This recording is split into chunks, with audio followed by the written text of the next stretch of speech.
8 in the morning. Okay. Okay, Yeah. great. It's good to see you all here. Our recording has already started. Hello, everyone. Good evening from Bangladesh and good morning from Portland, USA. So we are very delighted to have a special guest, special guest with us, ladies and gentlemen. We have Dr. Tanyel Bedia Taysi. She's a senior inclusive governance and democracy advisor.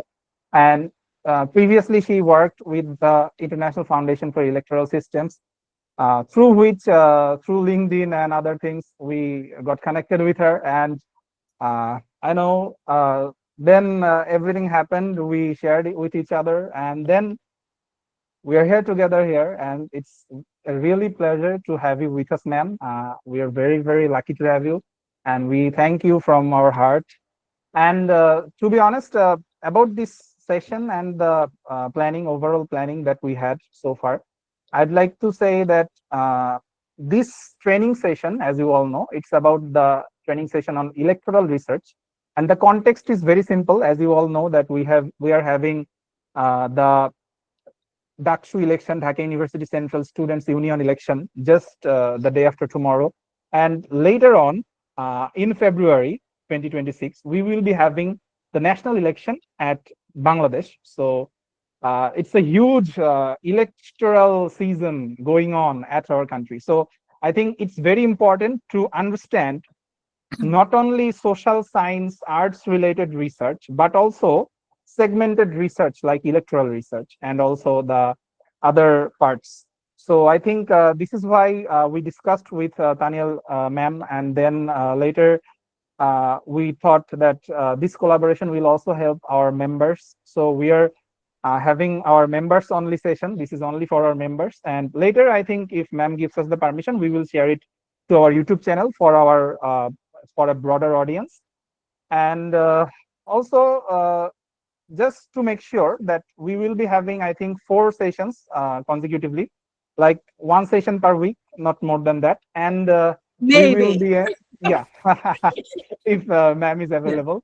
But And yes, we we will will be, definitely have 4. yeah, and we will be ending this course within this month, I hope. I don't know when we can do it. And yeah, we are also presenting. So I think everything is working fine. Yeah. So just to make sure that these sessions will just cover foundational concepts, and we have also shared some research topics or the session topics with all of you. Like the topics include democracy, elections, electoral research, research design, theoretical frameworks, and literature reviews, and also some hands-on research application.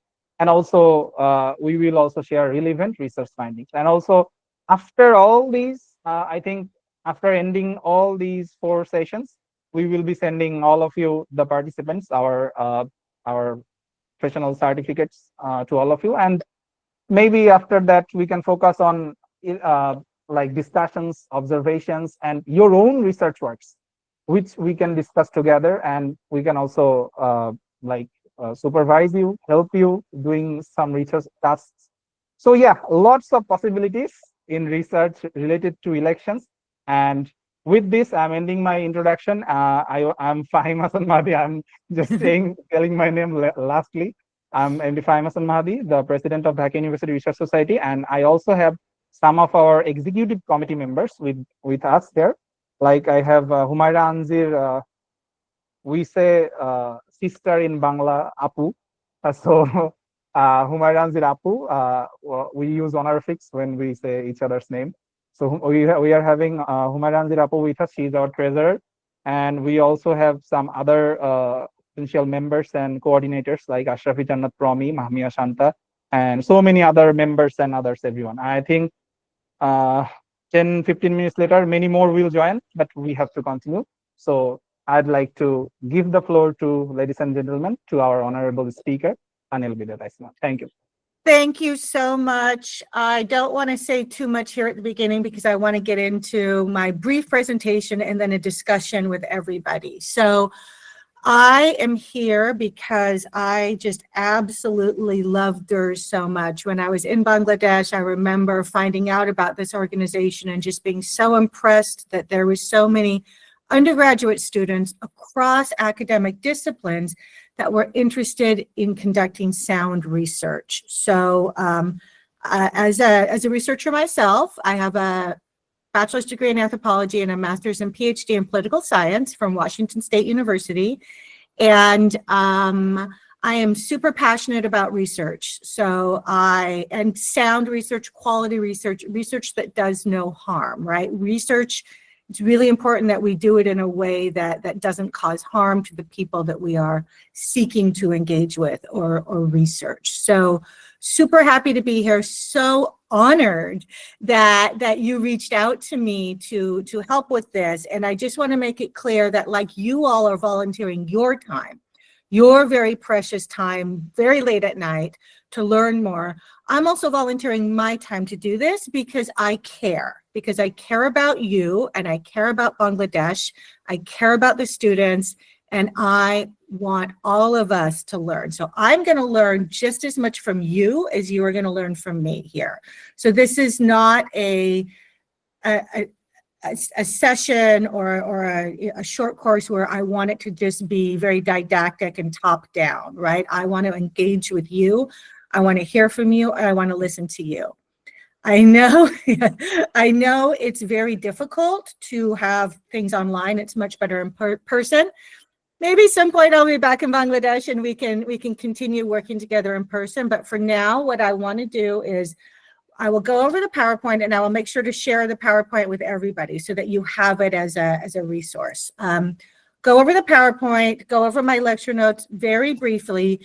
If you have questions, usually I like to have give and take during the session, but because there's so many people here and because we have so little time, let's put our questions in the chat as we're going on. And then at the end, we can go through the chat and answer those questions. And then also, if you have more questions, maybe somebody from DURS can just be monitoring the chat and can also, let me know, because I tend to get really focused on what I'm talking about. And that's also another reason that it's good to have you doing the presentation. So when I need to change the slide, Appa, I will just say next slide, please, and you can change it. Is that okay? All right, fantastic. So yes, there we go. This is module 1. So as you know, this is going to be a 4-part course, right? And so it's 4 sessions. And the purpose of the sessions is to provide all of you with both a theoretical understanding and practical skills in elections and election-related research. Now, I'm going to turn my camera off so I don't get distracted, and so I can just focus on this, okay? And you all can have your cameras off or on, whatever you want. So I'll go off camera now, and then when we get to the Q&A, I will come back on camera, okay? All right, thank you. So yes, it's 4 sessions, and the sessions are designed so you can get a theoretical understanding and also practical skills in elections and electoral research. This could be a whole semester-long course. This could be a year-long course. So we're not going to get everything, right? This is very much an introduction. This is very much a surface level, very basics of what you need to know. So I really don't want to oversell this. For those of you who are social scientists, who are studying political science, a lot of this stuff is probably going to be really basic, but I know that we have people here who are not political scientists, who are not studying maybe even in the social sciences. So we're going to be going over some really basic things, right? So the sessions are going to include conceptual foundations, examples from global and local contexts, research design, and hands-on application. So our goals are going to include learning the election process, insights that highlight core concepts related to free, fair, and credible elections, and strengthening our ability to conduct relevant research in a safe manner, and promoting a campus culture that values participatory governance and ethical leadership, right? So that's the purpose of the entire course, right? And this is module 1, Introduction to Foundations of Elections. So we can go to the next slide, please. Slide 3. All right. So the purpose of this session is to really help you increase your understanding on on elections. So really basic knowledge. We want to lay the foundation for sound, topical, realistic research, right? And as researchers, actually, can you go back to the previous slide? Let's go. Yeah, thank you. Okay, so this is really important. And this is how this first session is going to tie into research, because one of the most important things as researchers that we need to do is to operationalize our terms, right? We have to turn a concept into something observable and measurable. So when we talk about elections, we have to have a shared understanding of what we mean by that. And if we're going to conduct research, we need to really be clear on what exactly it is we're researching and how we're going to measure it, right? So operationalizing is not just about defining our terms and concepts really clearly, but also about how we're going to measure them. So if we don't have a common agreement and understanding of what we're talking about, we can't measure it, and we can't conduct sound research. It doesn't mean that it's a universally agreed upon definition. The things that we're going to be talking about today, there's several different definitions for them, right? So I am in no way saying that what I'm sharing with you is the only way to understand these concepts. What I am saying is that for our purposes, we will be in agreement that this is what we are going to be studying, and then that when we talk about free and fair elections, this is what we mean. This is what we mean by free. This is what we mean by fair. This is what we mean by credible, right? So if we don't do this, everything falls apart, right? Because we're not in a common agreement. You know, you might think that inclusive means something very different than what I think. And so we don't have to all agree on it, but we have to all understand that, hey, this is what I mean when I say inclusive. And this is why I'm saying inclusive, right? That's when we get into the literature review, yeah? So that we're not just picking a term out of the air and saying, this is what we're looking at. And the reason that I'm really focusing on this is because this first step of defining and operationalizing is something that I see time and time again as being overlooked by new researchers, and even by, you know, some people who should know better, people who have been researching for a long time. There will be, you know, somebody that's, let's say, for example, wanting to write, like I just wrote with an amazing Bangladeshi colleague, a professor, a paper on women's formal political participation in Bangladesh.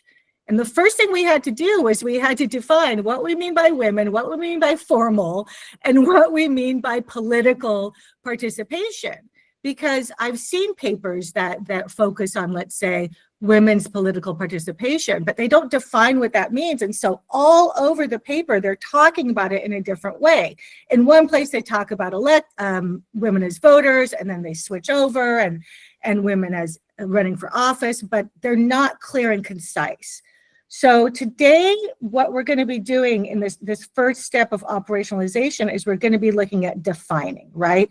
So some key core terms, so that when you go into your actual research, you have a baseline for what we mean. What do we mean by free, like I said? What do we mean by fair? Because we're going to be focusing a lot on democratic elections, because as Bangladesh has gone through this transition, right, everybody is hoping for and wanting democratic elections that are free, fair, and credible. And you're going to want to be doing research on that, and you should be doing research on that. It's incredibly important that you do. So today it might seem a little bit boring because it's not going to be so much about research. It's going to be about defining key terms, so that in the next session, when we really get into how are you going to operationalize these terms, we all have agreed upon baseline and definition. Is that clear?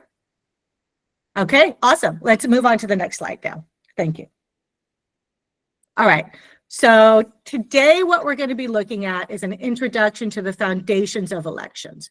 We're going to be looking at how elections are a key component of democracy, again, related concepts and terms, including free, fair, and credible, and other definitions such as electoral actors, electoral systems, and the electoral cycle. If you have a question related to the content, please do just put it in the chat and we will get to it at the end. All right. So let's get right into it. Next slide, please. All right. So elections are a key component of democracy, and we're not going to be able to really get into a deep dive into democracy and what that means in this hour. That could be a whole other course. But I think what is really important for us to just understand here is what democracy means, right? And so again, like with elections, like with free, fair, and credible, there's not a lot of agreement on what democracy is, right? What makes a country a democracy? How do we know that a country is a democracy? How do we measure whether or not a country is a democracy? And again, there's no universal agreed on definition, but there are key components, key principles of what makes a country a democracy, right? So the protection of human rights, active civic participation, separation of powers and control of the abuse of power, rule of law, equality and inclusion, having a constitution or a Bill of Rights, having a multi-party system, having transparent and accountable governance structures, having a free and independent media, having political tolerance, and holding and accepting the results of free, fair, and credible elections, right?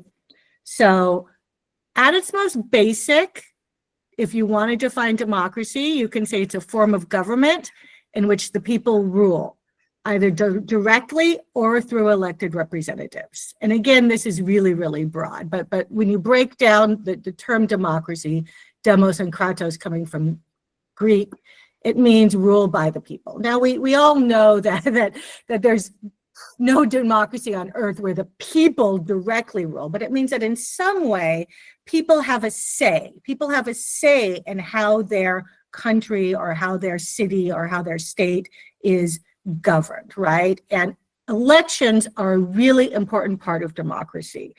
Elections are a process in which people are able to choose their leader, right? And having these regular, credible, free, fair elections are a really key component of democracy.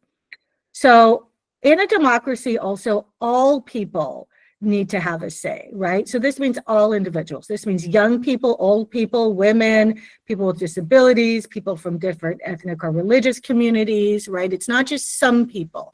It's not just certain people. It's not just powerful people. It's not just rich people. Ideally, in a democracy, every person should be able to have a say, and no individuals should have more rights than other individuals. People should be treated equally.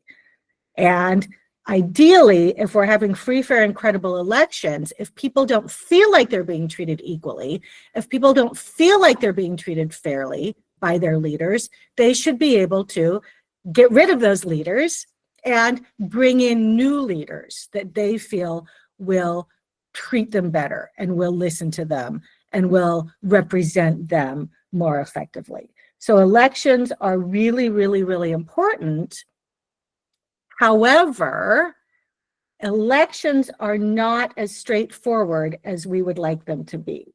So simply because you have an election doesn't mean that it's a free or fair or credible election, right? I think that we've seen in Bangladesh in the past, there have been elections, but then when people have conducted research around those elections, they find that those elections were not held in a way that was free, fair, or credible, right? Based on certain standards. So just because you have an election doesn't mean that it's a good election, right?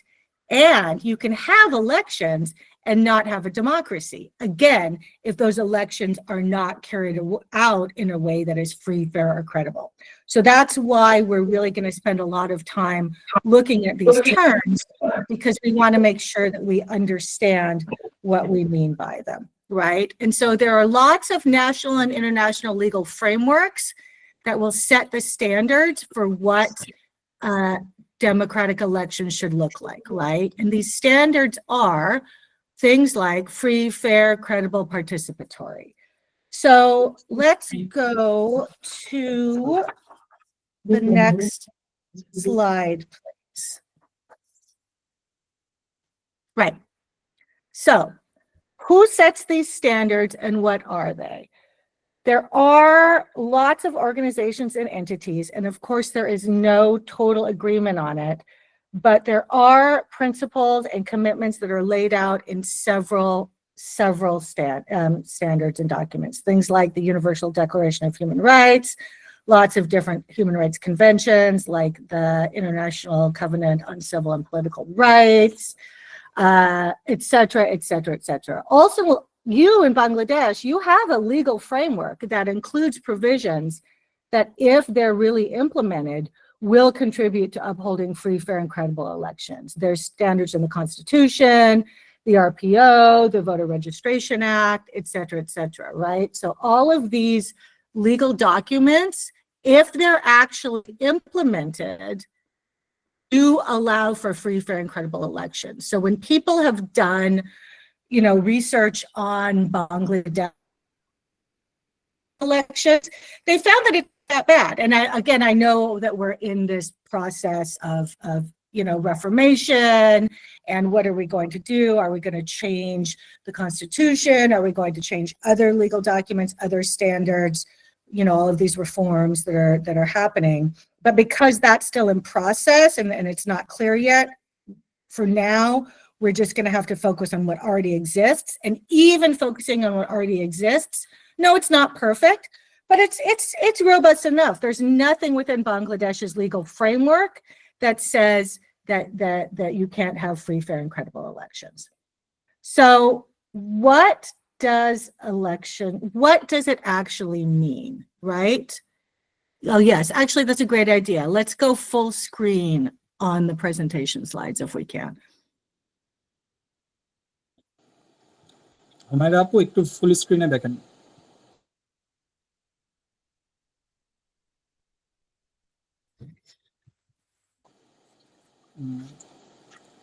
Full screen কি share হচ্ছে? Humaira আপু। All right, so while you're figuring that out, I'll keep going.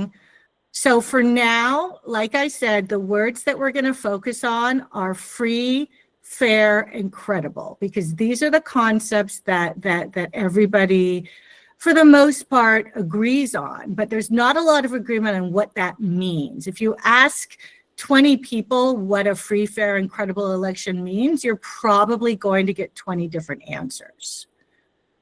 So when we're looking at defining these terms and breaking them down a little bit, again, let's go back to what we said at the beginning, which is this is not meant to be the only definition. It's not. There is no agreement. But what we're going to be talking about is the most generally agreed on from a variety of sources of what these terms should mean. So can we go to the next slide, please? Great. Okay. So when we talk, and are we able to go full screen on that? If not, don't worry, everybody.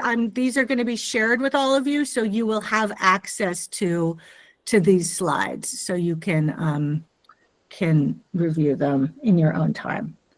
So elections have to meet standards. The standards that they have to meet are generally that they are free, fair, and credible. But what does that mean? You're going to hear these words a lot. So you can have an election, but if that election isn't free, fair, or credible, it's not going to be a good election.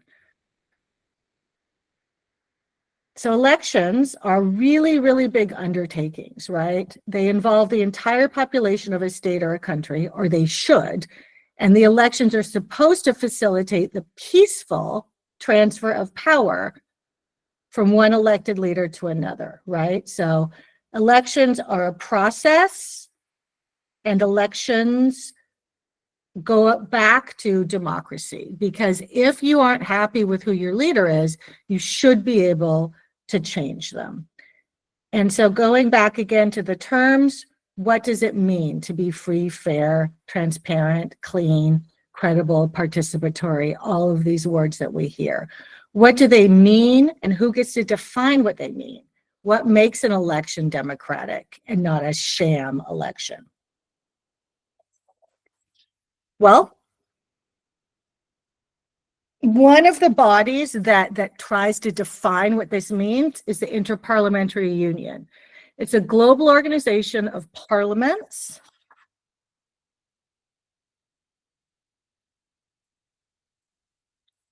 Let's go back. Are we on slide 5? Oh, sorry, go back to slide 5. I'm sorry. I am getting way ahead of myself. Yeah, so the IPU.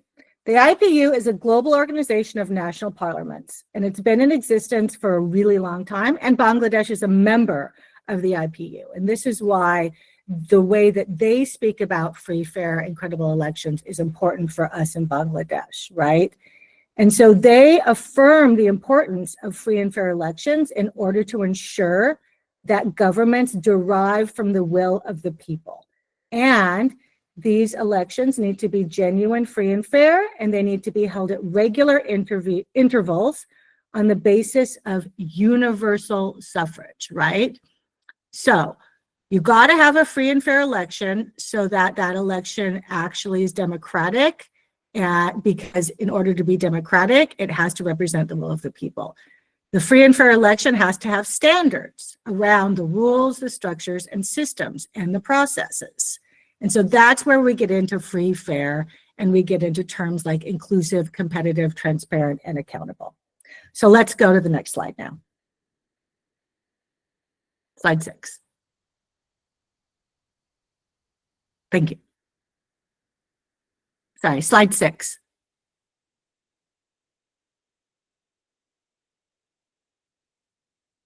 Humara? All right, well, I'm going to keep going, and then we will move to slide 6 when she's able to. So there we go. No, slide 6. Yeah, go back one more. Perfect. Here we are. All right. So free and fair. What does free and fair mean? A free and fair election has to be inclusive, competitive, transparent, and accountable. And if you have these things, that makes it credible. So by being free and fair, the election is credible. It's one that encourages citizens' voting participation, which means they are voters. Their electoral competition, which means that they can actually run for office, that we have to make sure there's an independent media, and there has to be a judiciary. So free and fair means that voters can freely make their choice and that there are systems and processes in place. In order to have that, it has to be inclusive. All eligible voters can participate, right? Not just some voters. So it's really challenging to actually have a true voters can participate, because not everybody can even go to the polls, right? If you have somebody with a severe disability, it might be challenging for them to get to the polling station. They might not be able to read the ballot. If they're in a wheelchair, maybe the polling station isn't accessible. So it's really, really important that everybody should be able to vote, right? Every citizen of eligible age has the right to vote, no matter what their gender is, no matter what their ethnicity is, or their religious belief, right? So every vote has equal value. Next, it has to be competitive. This means that multiple candidates or parties, in the case of Bangladesh, have a realistic chance of winning, right? This means that the system isn't actually controlled by just one party. Everybody should have equal access to the media, right? Every party should have protection of the law, right? People shouldn't feel frightened if they belong to one party that they're going to get beaten up or hurt if they go out. There should be equal rights to share information. They should be allowed to campaign freely around the country, So it has to be competitive. If you don't have a competitive system, it's not actually a free or fair election. Everybody should be allowed to hold rallies. Everybody should be safe from violence and from intimidation to be truly competitive. Next, we have transparent. What does transparent mean? It means that the process is really clear and that everybody is able to understand where things like the money is coming from. Everybody should be able to understand what's happening with the process, right? So there should be really clear information going out about what the electoral process is, how people should vote, where they should vote, why they should vote, what the candidates that they're voting for stand for, where the candidates that they're voting for got their money, how much money the candidates have, what those candidates actually want to support, right? And I know that with your elections coming up in a couple of days, there's been a lot of effort for candidates to get out and share their platform, like going to the women's dorms and saying, you know, we'll make sure that the campus is safe for women, right? So they're trying to make it inclusive to show that women are important, and they're trying to be transparent. I'm not sure how competitive it is because I haven't done a lot of research, but I think that would be something that's important to look at. Okay, next slide, please. Finally, to be free and fair, the election needs to be accountable. This means that there is impartial law enforcement and access to justice, right? So if something doesn't go right, people can do something about it. If somebody is beaten up because they're in an opposition party, they can go to the police and they can get justice for that. If somebody feels that their vote was stolen, for example, if they go to a polling place and they find that their vote was already cast, they have recourse for that. There's an entity that they can go to and they can say, this wasn't fair. I wasn't allowed to cast my vote.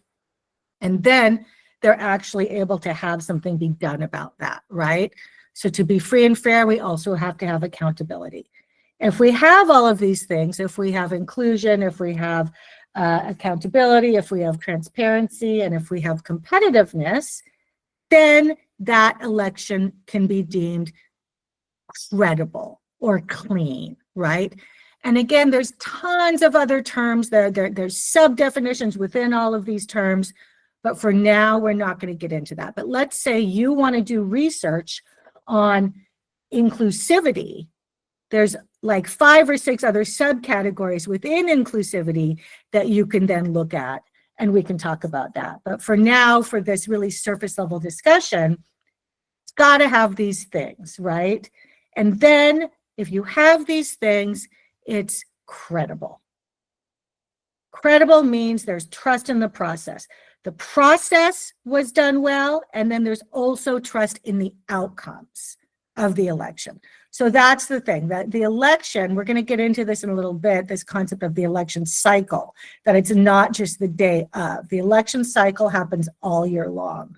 So there has to be trust in the outcomes of that election that happened on one given day, but there also has to be trust in the process of the entire election, the candidates, the voter education, whether people were able to access the media, was the media fair when they were talking about that candidate, or were they biased?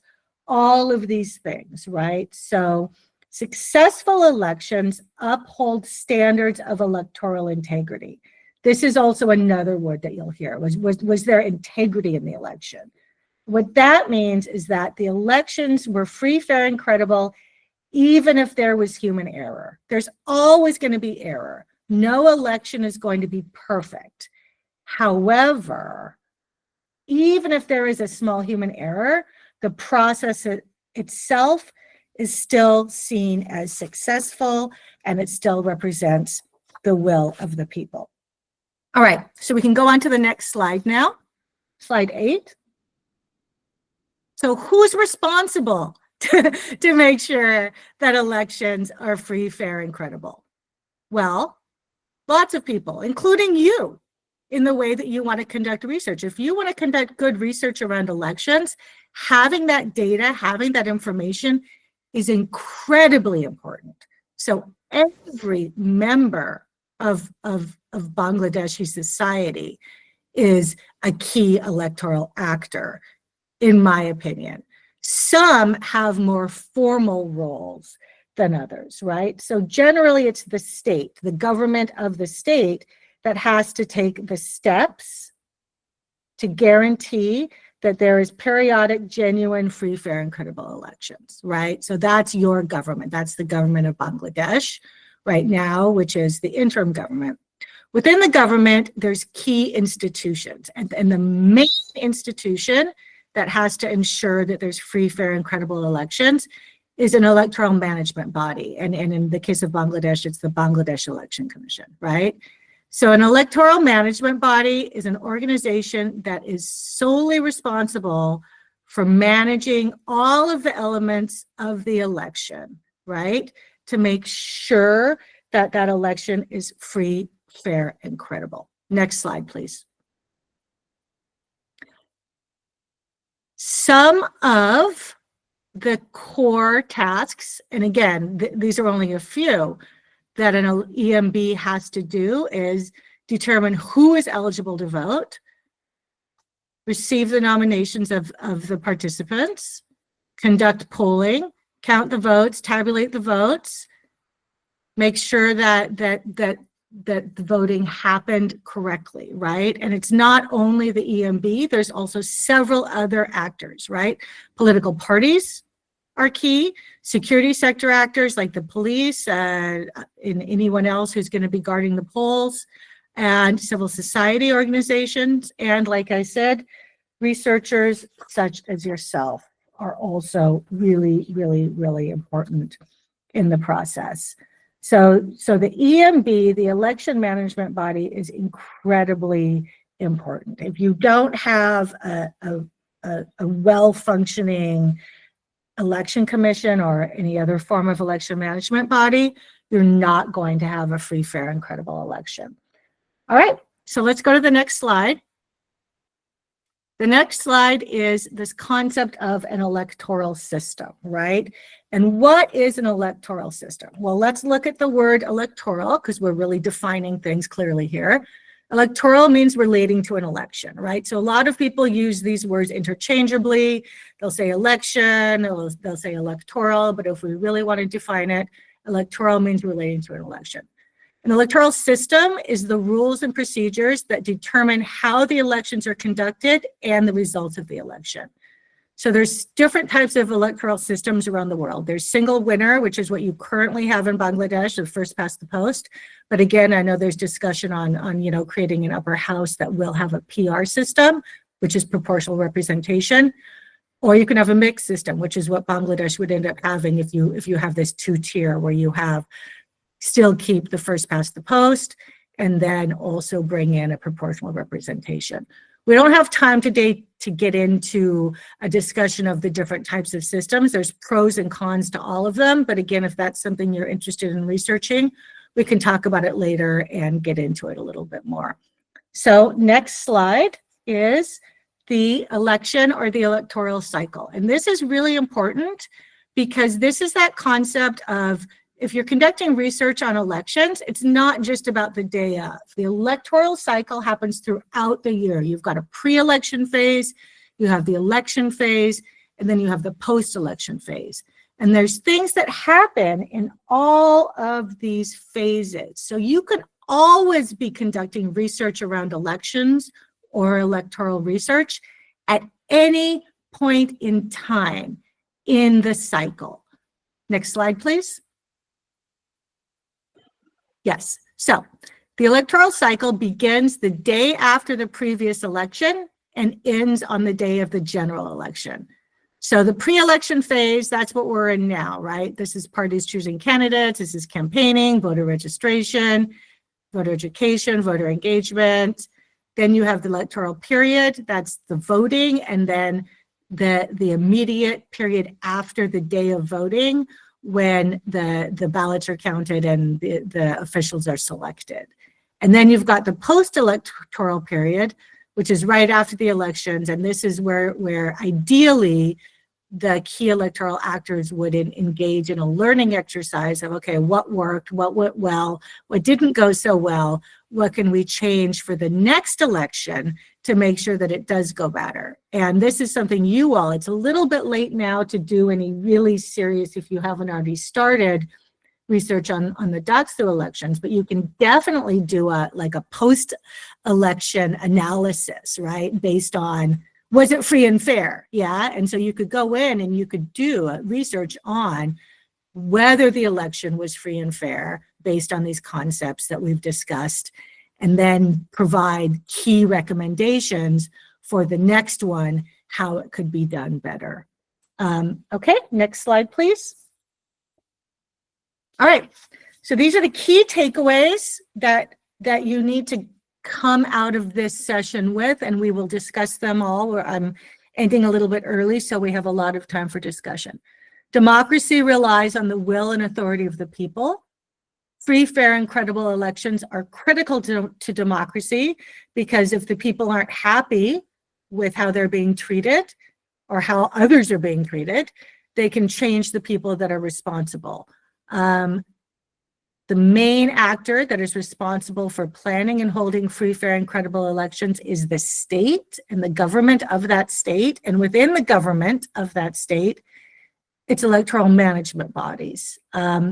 Electoral systems are rules and procedures that determine how elections are conducted and the results of the elections. Electoral cycle begins the day after the previous election for an office and ends on the day of the election for that office. And there are opportunities for you as researchers to engage in elections-related research across the entire electoral cycle. And for an election to be considered free, fair, and credible, I can't believe I don't have this on here. They have to be inclusive, they have to be accountable, they have to be participatory, they have to be credible, they have to be all of these things that we have learned about. All right, next slide. Over, thank you. And I see there's a ton of questions. So I don't know, Fahim, if you want to start off the questions, if how you want to do this. Everybody, let me know. Do we want to just, you let me know. Yeah. Okay, so before I start the question answer session, I'd like to invite our honorable moderator, sir. I'm very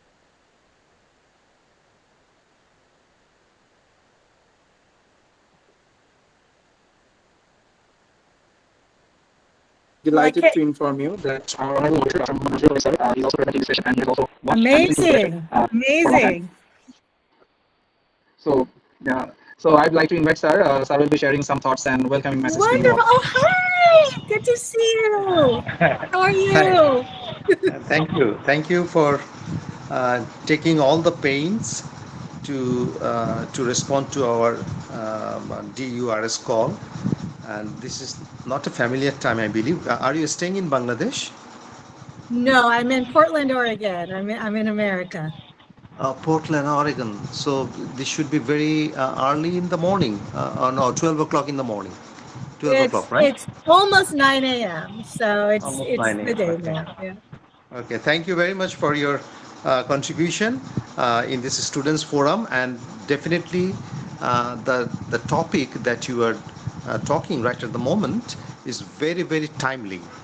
It's very, very timely, and at DURS we create awareness, and what could be a better moment of creating such awareness when we are at the final stage of the DUCSU election.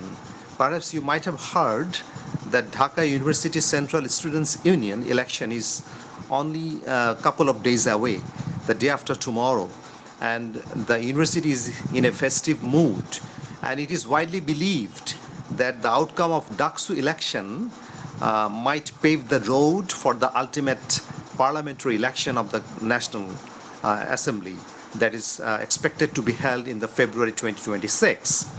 So referring that picture in the far side, I would like to ask you, how do you feel that two of the most leading parties right at the moment in Bangladesh, they were calling for elections under a proportional representation system. In short, it is called PR system. Okay, so this position marks a clear divergence from the existing model. So they believe that PR would ensure fairer representation and it would curb electoral manipulation. Okay, but this system is not widely accepted by one of the leading political party here in Bangladesh, the BNP.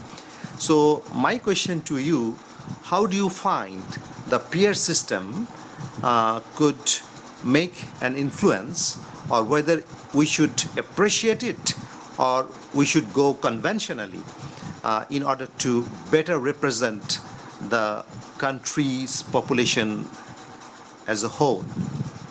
Have I made my point clear, ma'am? Hello?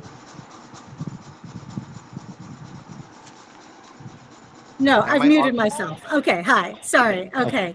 Yes, all right. Great question, and I think it's a very timely question, and it's something that has been obviously in the forefront of the reform process. And so a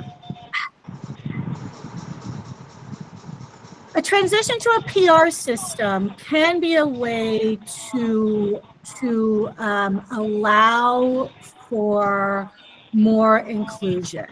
Research, not done by me, but across the board of people far smarter than me who have conducted research on the subject, show that PR systems generally do foster a political culture supportive of the inclusion of diverse candidates, including women.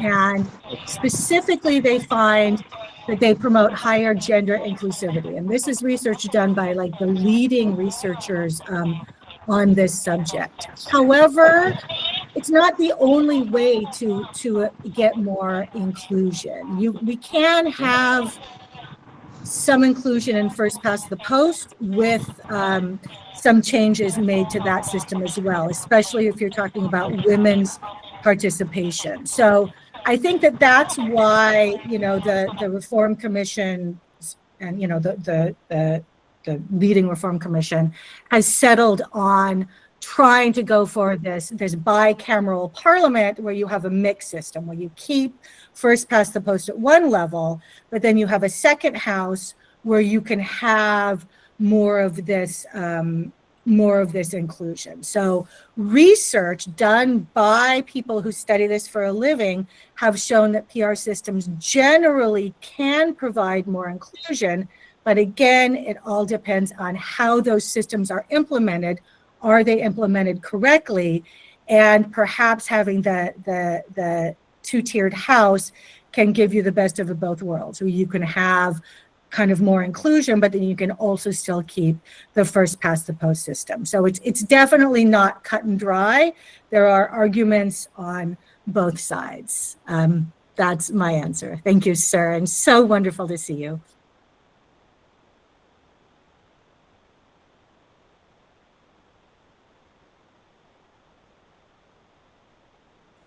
Sir, you are muted.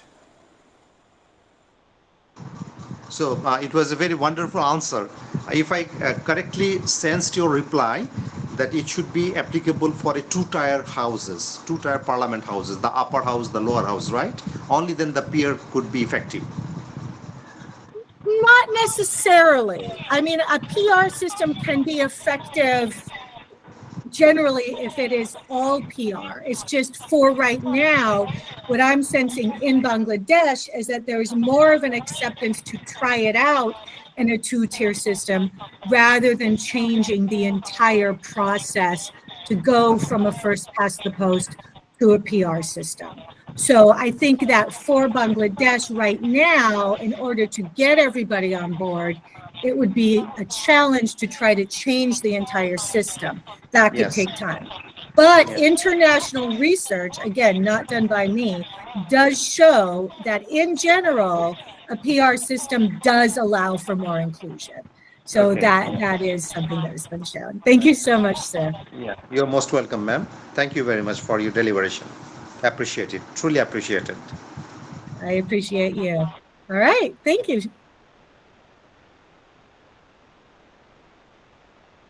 Okay, I'd like to thank Mohammad Manjurul Karim sir for his valuable time and efforts to all of us. And I'd like to, if you all permit, I'd like to move on to the question answer session, please.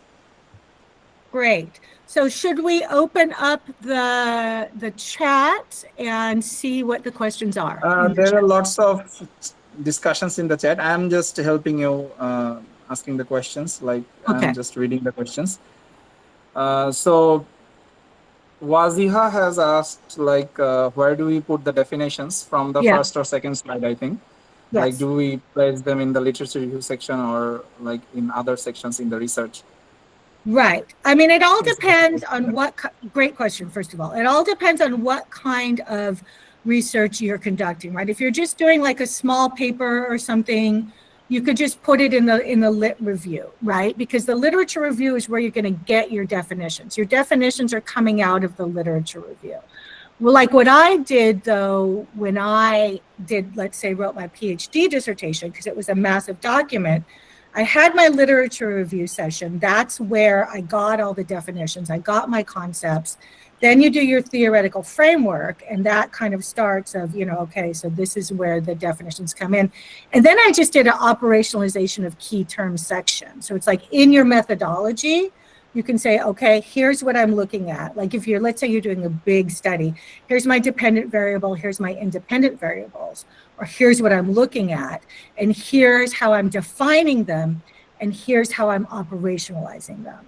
So the definitions come out of your literature review, but then if you're doing a big study, you can define them and operationalize them in your methodology section. If you don't have a separate methodology section, you can just do your lit review and then say, okay, you know, for the purposes of this study, I'm using the literature, you know, from this author and this author and this author who have agreement that inclusivity means X, Y, Z.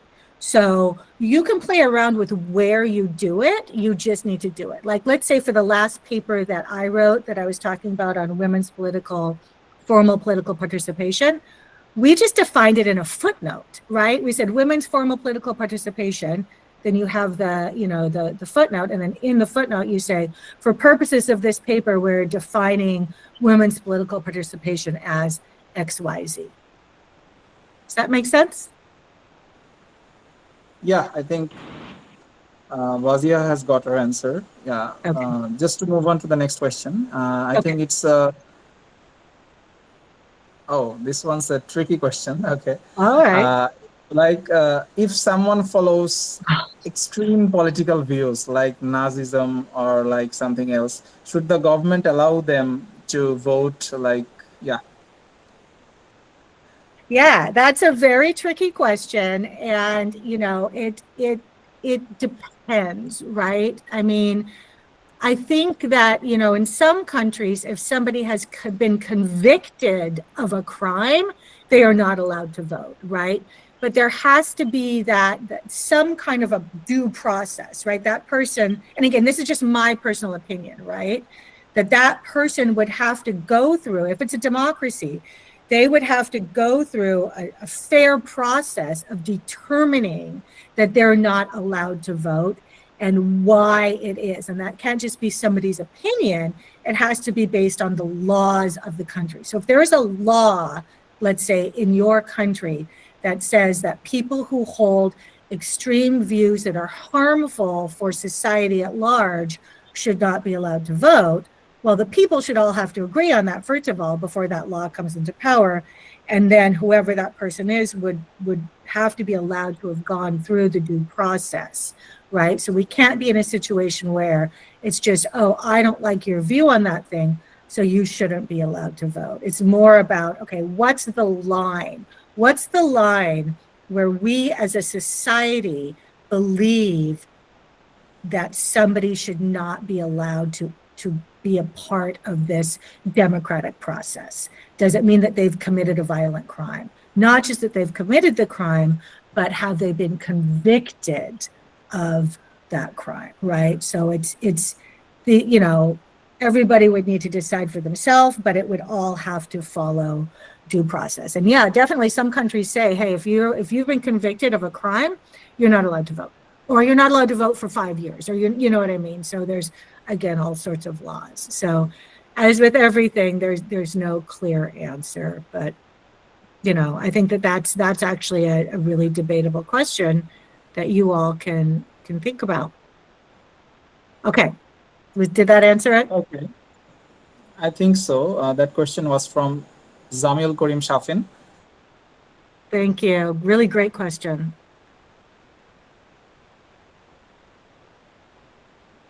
All right, next question. So When we- now we'll move to the question of the term inclusiveness. Like Yes. she's talking about the sexual harassment of women and social stigma in our society, etc. Yes, yes. So how do we mitigate those problems and include the solutions for implementation in electoral research? Yes. Okay, this is a great question.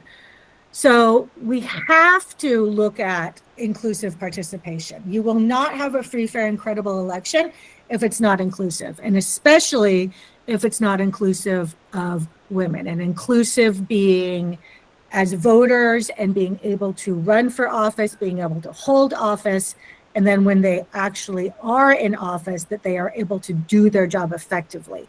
This research that I said I conducted with my colleague, you know, we didn't find anything new. Everybody knows this, that even when women are able to cross all of these hurdles in a process that is not inclusive, right? Our finding is that the electoral process in Bangladesh for women is certainly not inclusive, right? But that even when they're able to go over all of these hurdles and get elected and be in office, they're still marginalized, right? They're not given the same opportunities as their male colleagues, their male elected officials who they work with. They are sidelined. They are, you know, told to make the tea. They're told to set up the chairs for meetings. Meetings and votes happen at times that they're not able to attend. So yeah, and the sexual harassment, exactly, that's a massive thing that we found, right? That it's not an inclusive process because it doesn't allow, it's not a fair process, it's not inclusive, it's not competitive, because these women are not actually able to run competitively or even to vote necessarily, because there is so much violence at the structural level, right? It's not just one-on-one person-to-person violence. There is structural violence due to patriarchy that just says that women should not be political. Women should not operate. And this isn't just Bangladesh, right? This is around the world. That women should not be engaged in politics. Women should stay at home. Women should take care of the family. Politics is a domain for men. So any research that we do has to really look at this and look at this with as much data as we can have, right? So that it's not just an opinion. We have to show, here's all of the ways that this process was not inclusive for women. There's, you know, sexual violence, there's, you know, other forms of economic violence, right? Where women candidates aren't given as much money as male candidates are, all sorts of violence, all sorts of barriers across the board. And then talk to the women themselves. What would you need to make it more inclusive? And then you also have to look at getting into levels of analysis at all of the different levels.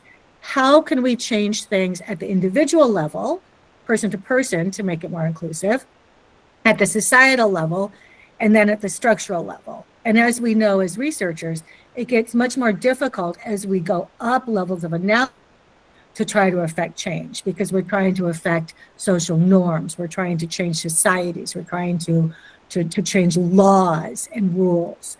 And that becomes a lot more complicated. So in order to mitigate those problems and create the solutions, you have to really try to find things that you think would be feasible and recognize that as one researcher, we're not going to change the entire legal system of Bangladesh. As one researcher, we're not going to get rid of patriarchy around the world. But there are probably some really concrete things that we can recommend to be changed. For example, the electoral system, like your esteemed moderator, just brought up. Do we want to change to a different electoral system? What would it mean if we did? All of these different things. But anyway, as you can see, this is a question that I'm super passionate about, and I've done a lot of work in this area. So I'm really happy to talk longer about this one-on-one. And if you are interested in doing research on this subject, I'm really happy to do some coaching and mentoring and maybe do some research with you. Okay, did that answer the question? Yeah, perfectly. And I think it's a broad question. It will take a longer time than this to answer Yes. this. Yeah. So, okay, next one. We will end our session right on time at 10:30, as we previously said. I think if you have no problem. No problem at all. But I see there's some more questions. So there are many more questions. I don't know if we can end it within the next 20 go. minutes. All right, well, let me just go into the next one. Okay. Yeah, let's go on to the next question. So the next question is from Nuha Chandro. Her question is about the online content influence and social media. Like, she is curious about how researchers can measure whether exposure to political contents online actually changes their voting behavior, since online contents influences youths nowadays. Yeah. So this is another really good question. I am also curious about this because I think it's a really challenging issue. And I know that there are a lot of people who are conducting research on this. I myself have not conducted research on this subject. So let me go and look and see what people are doing on this. And in our next session, we're going to get more into the nuts and bolts. So the next session is going to be more on, okay, how do we actually conduct research on this subject? What methods do we use? How would we operationalize these terms? How would we do this? So I'm going to put a pin in this question. I'm going to remember it though. And then next session, I will get into this and we will try to find some answers. Okay? Yeah, excellent. So Humaira Apu is just wants to close the PowerPoint presentation, if you allow. Are we done with the PowerPoint presentation part? Okay, and please send, yes, I'm done with it. And please do send the presentation to all of the people who attended the session today, so that they can have that as a. We have already. Okay, fantastic. Taken the.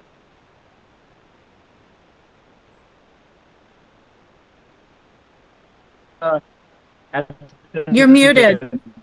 I can't hear you. Yeah. Okay. So now moving on to the next question. It's from Ashwati Jana Prawani. So in the recent surveys, like on the DUCSU election, many participants seemed uncomfortable answering political questions. Like in our recent survey at DURS, most of the people, they were not interested in answering the questions like, who do you want to vote? And yes, obviously it's a very personal question, so it should not be asked in a research, I think so. Like, but how should a researcher deal with this kind of question? Like, should they put it there or not? Yeah. Okay, we're going to get into this in the next session as well when we talk about do no harm and we talk about, sound research techniques. But I think that obviously there's what people can, I don't really focus a lot on quantitative approaches. I just want to say that up front. I'm much more of a qualitative researcher. But I do know that there's a certain approach in survey-based research and I will look up what it's called again, I can't remember, where you have almost like proxy questions, where you ask other questions that again, that can tell you pretty clearly what the answer to the question is that you're not asking, right? So instead, first of all, never make somebody answer a question that they're uncomfortable answering. If there's a question that a lot of people are uncomfortable answering, that question shouldn't be on your survey, right? Any of these issues that are really sensitive, generally, we want to try not to ask them as much as possible. If we do focus on really sensitive subjects, those are best done through qualitative approaches where you can really develop a rapport with the person that you're talking to, right? So that they feel comfortable with you. And it's something that hey, you can have a conversation with them. You can stop this at any time. If you're not comfortable answering this question, we can move on. Generally, these type of sensitive questions are best done through qualitative approaches. However, if you're going to do a survey, which you need to do in this case because you're trying to get a lot of people, there are these proxy questions that you can ask that if they answer the proxy question a certain way, it can pretty much tell you with a certain degree of validity your answer to that question. So again, let me do some research into this, and then when we come together and actually talk about methodological approaches, we can look at this.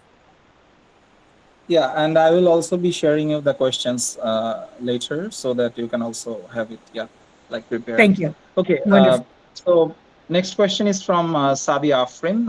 Her question is from a research perspective, which areas of electoral integrity studies do you think remain underexplored, particularly in the context of emerging democracies, and how might young scholars contribute to filling these underexplored gaps? Amazing, amazing, amazing. I think that, first of all, anything that is coming out of Bangladesh, that is coming out of the global south, that is not done by Western researchers coming into a country and researching that country, is incredibly important. You are Bangladeshi. You understand Bangladesh far better than any, Westerner, myself included. I'm considering I'm a Westerner light, but for purposes of this, you know your country, you know your culture, you know your context, you know what's important, right? So at this point, I would say any and all aspects of studies related to electoral integrity should be coming from you, should be coming from your voice. So you can say, look, from a global south perspective, and I know some people don't like that term, from a Bangladeshi, from a South Asian perspective, from a Bangladeshi perspective, this is how democracy works or hasn't worked in our country. This is how elections have worked and haven't worked in our country.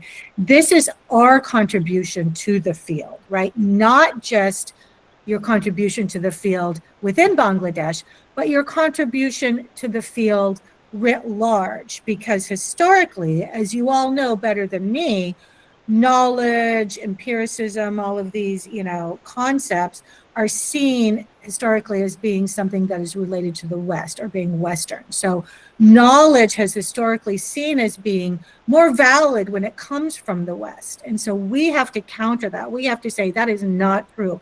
Knowledge that comes from Bangladesh, knowledge that comes from South Asia is incredibly valid. We have an amazing perspective where we can actually really look at things like inclusion, things like who gets to be considered somebody that is relevant to vote. These are all really important concepts that you can contribute to. So I would say anything and everything is incredibly important for you to have your voice heard on.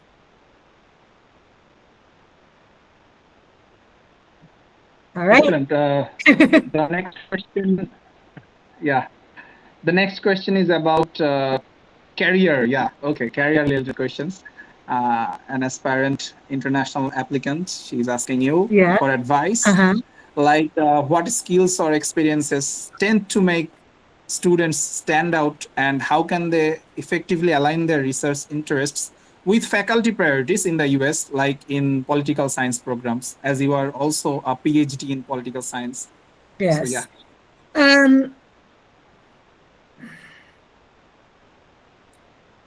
I think this is a really hard question because I really understand where this question is coming from.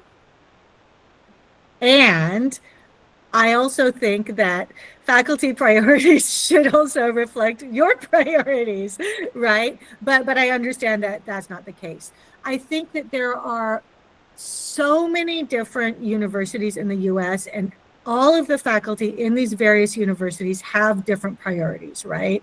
And so some of them are really focused on, large and quantitative research on, let's say voting patterns, right? Others are more focused on more of this, critical theory. Let's get some voices from the global south. Let's try to listen to people from, emerging democracies, from democracies that are in trouble, right? So that we can really learn from them. So I would say in terms of aligning your research interests with the faculty priorities, it wouldn't be so hard to find a faculty member somewhere who's interested in what you're interested in. What you need to do is exactly what you're doing right now, is learn how to conduct sound research, right? So you're doing the right thing. If you can go into a PhD program or a master's program, and you can show these faculty that you understand the basics of research, that you understand that operationalizing your terms are important, that you understand that having a theoretical framework is important, that you understand that research methods are tools in a toolbox, and it's not one size fits all. A survey doesn't fit everything. Key informant interviews don't fit everything. So I would say, just let's say, speaking from myself, who has taught at the university level for several years in the past, the things I got most excited about were the students who knew how to conduct research well and were interested in conducting research well and were interested in really having robust and sound methodological approaches. So I would say find somebody who matches your interests, but then show them that you're serious about research. And I think that you're already doing that just by taking your time in your night to come and listen to me talk, shows that you're really, really, I'm so impressed with all of you. Thank you for taking your time. Yeah, find someone relevant and prove your worth. Yes. Yeah. Yeah. And I can help you with that too. I mean, if there's something that you're interested in, we can, sit down and I can try to see who. Again, I don't know everybody at every university, but I do know some people, right? So I can kind of say, okay, who's really good at this? Who's interested in studying this? Yeah, I want to be a resource for you. Yeah, I think in the later sessions, like the third or fourth sessions, we can have an open discussion with live with the participants if you are comfortable. Yeah, no, I would love that. Is there any more questions? But I did notice that there was somebody that said they wanted to ask their question. So if we finish, you can go back I'd like to that. invite Ashik Jishat Bhai. He's our vice president. He wants to ask the question in voice. Ashik Bhai, are you here? Please. Thank you, Fahim, for giving me the floor. And am I audible? Please confirm. Thank you for confirming me. I just ask you a question about that, voting manipulation. You may know about it, as since you are an expert here. So I just ask you that we Bangladeshis faced 3 consecutive rigged elections before, in 2014, in 2018, and 2024, before the year before Sheikh Hasina exit this country, and she was forced actually. So I just asked you that in Bangladesh there are many voting manipulation occurred, and in also there are many countries, like if I talk about sub-Saharan countries, or if I talk about Central American countries like Guatemala, Costa Rica, and many more like that. Or if I talk about, give an example of Zimbabwe or Zambia, these countries voting system are so fragile that the authoritarian regimes can manipulate the whole election. So I just want to ask you that, is there any scientific procedure or any scientific methods through which we can navigate what percentage of votes are manipulated during the election? I mean, that's a great question, right? And so that brings us back to this idea of credibility, right? So if the election has been manipulated in this way, if there's been, voter, let's be honest, we know what we're talking about. Votes are already cast before the person comes to the polling place, right? That is not a competitive election, right? It's also not inclusive because people weren't allowed to vote. The problem with this is that if you have a non-competitive and a non-inclusive election where you have this voter fraud, where you don't have secrecy of the ballots, where you have voter intimidation, you're not going to have that transparency and that accountability, right, to be able to measure it. You could only really measure if there was these issues and these problems, right? If you have a system that allows you to do that, and if you have a system that is having problems with it, it's going to be really, really, really hard to be able to measure it. So in a system where it really doesn't work, you're not going to have the opportunity to do that. In a system that is free, fair, and credible, right, where we have electoral integrity, that last term that we talked about, where even if there is error, you're able to go in and you're able to transparently see what the error was and then have people be accountable for it, then you could potentially have some ways to measure that, to go in and look at that. But again, I think that is something that would be really a massive, massive project, right? To do that and to create the research process to be able to measure it. Again, I'm sure that it happens in some countries that have really, really sound electoral systems where you do have that electoral integrity, where you do have free, fair, and credible elections. So this is, again, a great question and something else for me to look into a little bit more. Unfortunately, most of the research that I've done has been in places where you just don't have free, fair, and credible elections, so you're not able to actually go in and measure that. So again, great question. Please, can we have this question written down so I can go in and do the research and find out what the answer is? Thank you. With that, I think we're done with the question answer session. It was a very long, more than 30 minutes. So I'd like to thank ma'am for giving us so much time and answering all the questions. And I think this is not the end, dear participants. This is just the beginning. So we will be having more questions and you guys study. I will be providing the session slides to you and keep studying and making some more questions. And later on, you can also ask in the next sessions, I think. Yes. And yeah, so if you have some ending remarks, please. I do, yes. So again, thank you so much. Like I said, the next session, we're getting into the research, right? We've now defined our terms, and I would highly recommend that you go out and you look at these terms, you look at even like the ones that you're interested in, find other definitions, find other ways that other people are trying to define this. But we're going to get into this in the next session, because in the next session, we're going to be talking about definitions, scope, relevance, how you formulate your research questions, how you choose your theoretical frameworks, how you do your literature review, right? Because the literature review is going to be where you get all this information about, like, okay, who's looking at this issue? How are they looking at it? How are they defining their terms? How are they operationalizing them? So then that's how you're going to figure out, okay, what can I do? What questions should I be asking? How should I be asking these questions? What approach should I use? It's going to be a really big session, which is why I'm saying maybe give me 2 weeks so I can really create, because you guys have, you folks, not guys, there's a lot of women here, which I'm so happy to see, have asked some great questions. So I want to be able to go and do my own research, find the answer to this. And then, really you can already start thinking about what you think you want to look at, what phase of the election cycle you want to go into and do your research on, what you want to look at. Oh my God, I love this, so much love. And then we'll really do a deep dive starting in the next session of the nuts and bolts. So please do already start thinking about, more of these great questions about what you want to look at. And then we're going to go in this journey together, right? And try to maybe conduct some research together, maybe even write some papers together. I think it's going to be really exciting.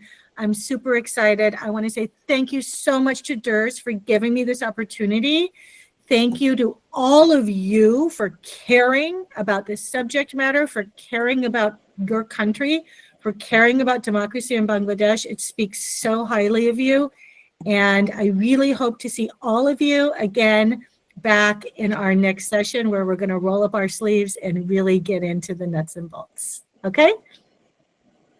Yep. And with that, we are always proud of you, ma'am. We are truly grateful. And to you, to our moderator, sir, to all the guests and participants for generously sharing their time, their knowledge and insights with all of us. And I think this is just the end of the beginning. And we will be having the next sessions sooner than we think. I don't know. But we will definitely be having it whenever you want. And best wishes for the DUCSU election, everyone. Yes. It will be the next week. Yeah. Yes, again. Okay, thank you so much, everybody. Okay. Thank you. I can't wait to see you all again. Okay.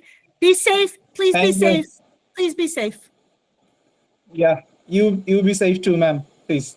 I will. Thank you. Bye-bye. Thank you. Good morning and good night. Bye. Good morning and good night.